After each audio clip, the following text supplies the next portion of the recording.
The Lord be with you. A reading from the Holy Gospel according to John.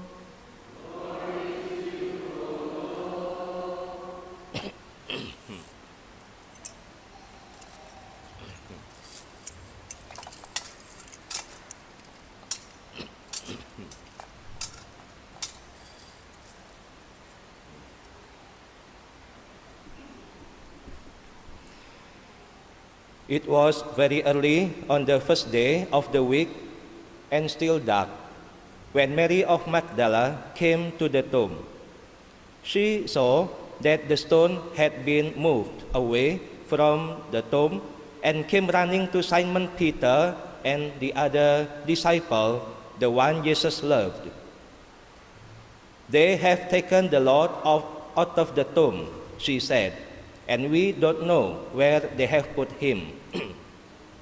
So Peter set out with the other disciple to go to the tomb. They ran together, but the other disciple, running faster than Peter, reached the tomb first. He bent down and saw the linen clothes lying on the ground, but did not go in.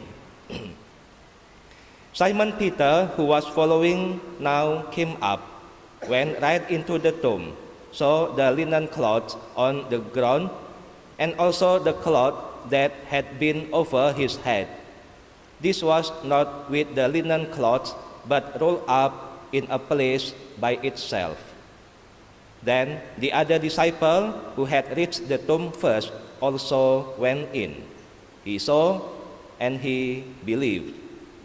Till this moment, they had failed to understand the teaching of Scripture that he must rise from the dead. The Gospel of the Lord. Praise to you, Lord Jesus Christ.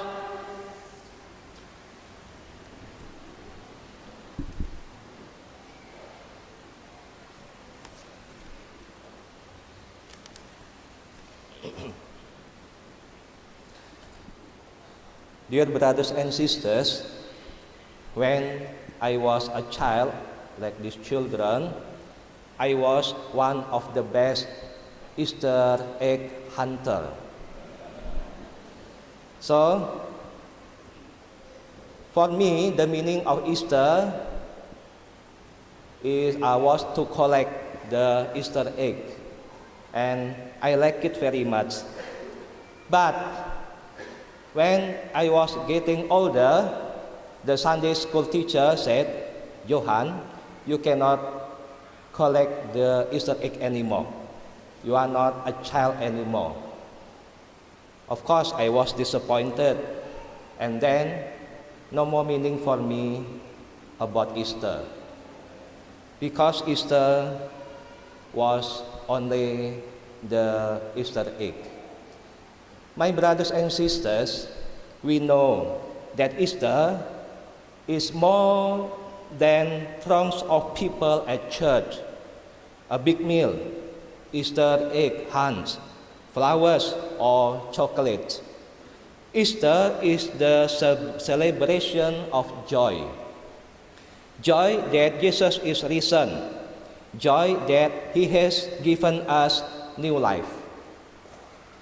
In his Easter message, Archbishop William Goh encourages all Catholics to seek personal encounter with Christ through a deeper prayer life and meditation on the Word of God, and not merely an intellectual grasp of the faith.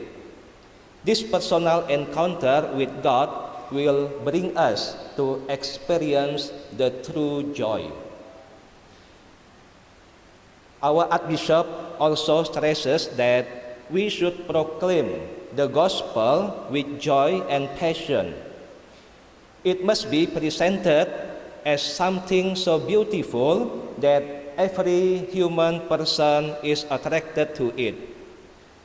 Unless we are fallen in love with Jesus and his gospel, we are not able to proclaim the good news with joy and excitement. So wherever there is a true love for Jesus and His gospel, the church becomes strong and alive. And people begin to testify. People begin to feel the burning desire to bear witness for Christ. On one Easter season, a young priest went to a prison to preach. He has prepared the sermon for days that would touch the hearts of the people in the prison. When he entered the room, he was nervous to see the eyes of the prisoners. They looked stern and scary. So he prayed to the Lord that he had strength to preach. Without realizing it, he slipped on the second step and fell down on the floor. The prisoners were laughing at him. For a moment, the young priest was feeling paralyzed because of pain and embarrassment. Suddenly, he got an idea. He stood up, climbed up on the step confidently, and said, "Dear friends, that is my reason to come here today, to show you that somebody is able to rise again after his falling. You have fallen by your faults, but I believe you can rise again and have a new life." And the prisoners give him a big clap. Dear brothers and sisters, there are many people who are still remain in the dark of their life. They feel guilty and shame. They hate God. They hate the church. They don't want to go to church. There is no love and joy in their hearts. They remain in the dark of their tomb. They are trapped by their own grief and sorrow.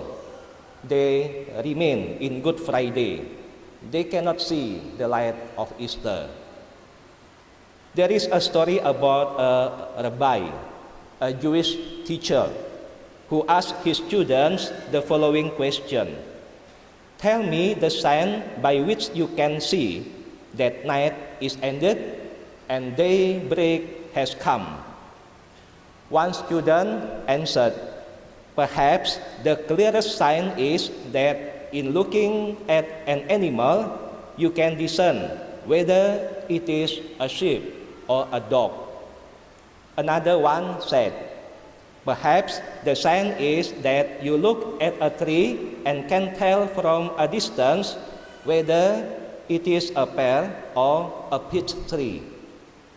But the rabbi said, "No, the surest sign that a day has begun is that in looking at the face of a man, you begin to see he or she is my brother or sister.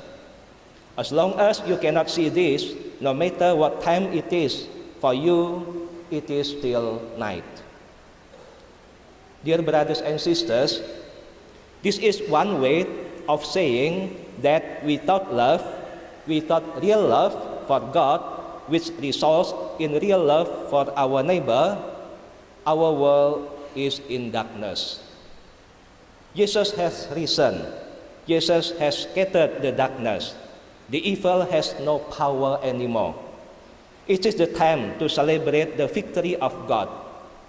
Let us celebrate this Easter by remaining in God's love and by loving our brothers and sisters with genuine love.